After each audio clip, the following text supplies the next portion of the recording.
Coming back to the story, coming back to the legend of Hanuman Ji, we and many of our English-speaking elite, we tend to refer to Hanuman Ji as monkey god, just the way we tend to refer to Ganesh Ji as the elephant god, Hindu elephant god, or so it is described.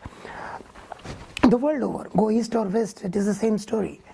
How do you view this? Do you think it is proper to say monkey god, or there is more to it? That's a problem of language. Okay. Yeah. That's a problem of language. In our language, in Sanskritam, we call Vanara. Vanara. And here it becomes monkey. In Hindustani it becomes bandar. There is a very special meaning to Vanara. The word itself says that those who live in the jungle, the Naras. They are Naras. They are Naras, those who live in the jungles, Vanaras. Actually, very interesting, and that's what I want to pinpoint. It's not only a matter of only translation. This is a matter of not understanding the Indian spirituality, not understanding the Sanatan dharma. And its context. And it's a context. This country, the Bharatvarsha, has never seen anything from where the divinity cannot appear. We have never thought that there is anything in this universe from where the divine will not be born, where the divinity cannot take place.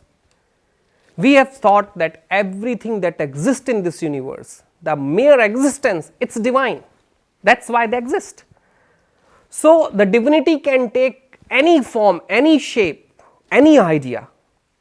And if we are able to achieve divinity, if we are able to achieve Nar to Narayan, if we want to become the divine embodiment of God itself, then we have to see divinity around us. That's why we have, in our history, you name it, is there anything that we have not taken the sense of divinity, whether it's in the form of animals, in the form of trees, in the form of even microbes, in the form of food. There is nothing in this country that has not given a shape of a spirituality or the divinity for us. There is nothing that is devoid of divinity. Yes, devoid. There is everywhere divinity. So, and that has not happened elsewhere. It has not happened elsewhere because people had thought, and there was a very big egoistic nature of the people and the so-called religion that have popped up from there, that they thought the human sat down and human decided that they are the super elite, everything else is under them, and that's the biggest problem. Do you also subscribe to the view then that, or the theories that some say that there lived a race during the time Ramayana took place?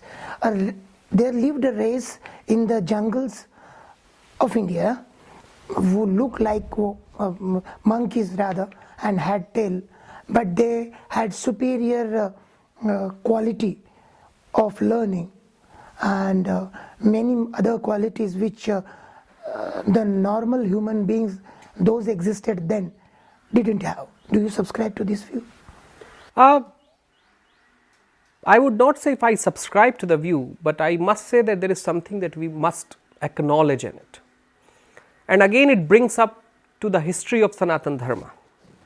Maybe I am repeating to myself, but it's very important for people because a lie has been repeated for thousands of years. So people have started to subscribe to those views. There is a very interesting ideas that have not been repeated by us. So we have not been listening to it. We have not been caring for it. When we go back to the history of this nation, history of this society, and you go today right now and search all over, you will find that any form of this universe, if you start accepting them as you are, they become like you. They become exactly like you. They copy to you, and sometimes they become bigger than you because they have much more learning power. So at that point, just see that what was the most interesting in the human religion is that, see, Rama and Lakshman are walking in the forest, and there some Vanaras with Sugriv sees them. Sugriv is scared of it. He is scared out of his shit that who have come to kill me.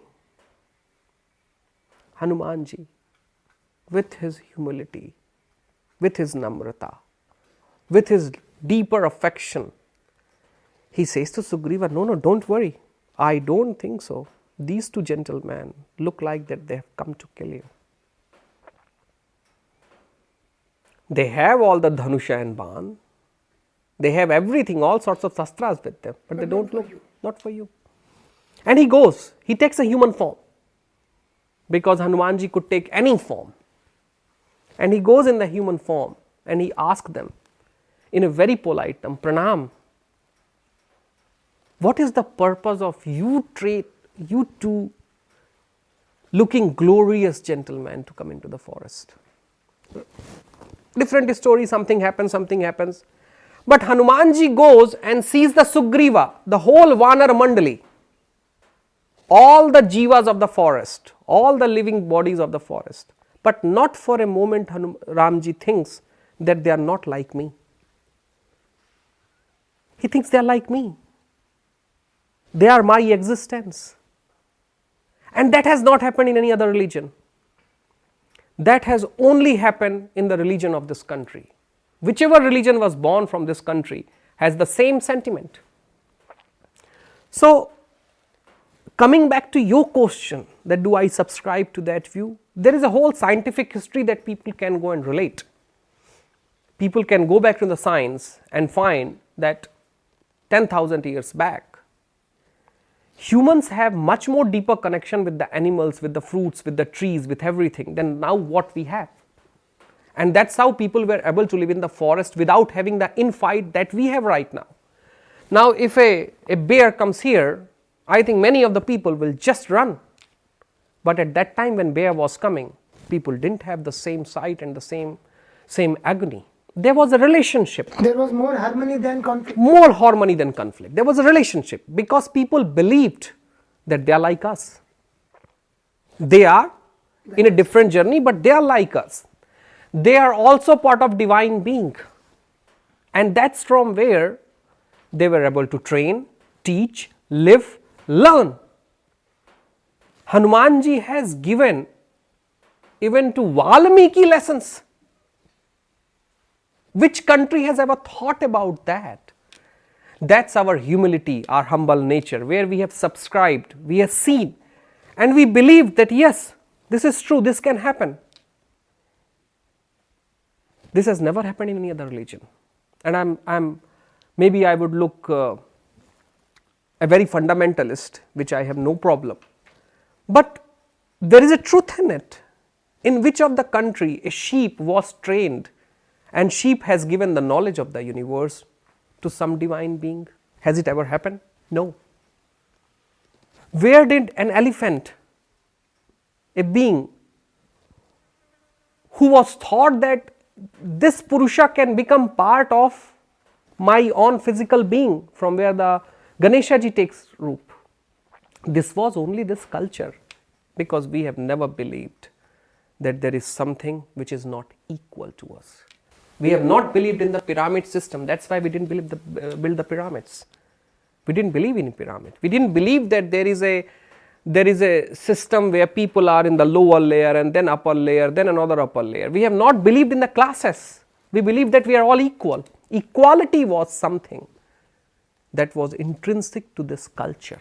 And it was surrounded, or it surrounded at the center of it was Prakriti. Prakriti. Because we say, it's again very interesting, that Prakriti, again when we translate it's a, there is a very close connection nature.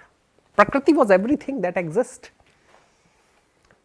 Prakriti was everything that exists even before us, even before our thought comes. That's what the Prakriti is. And it singularly goes very close to nature. Nature has still little bit of meaning of Prakriti. And that's why we call our language Prakrit.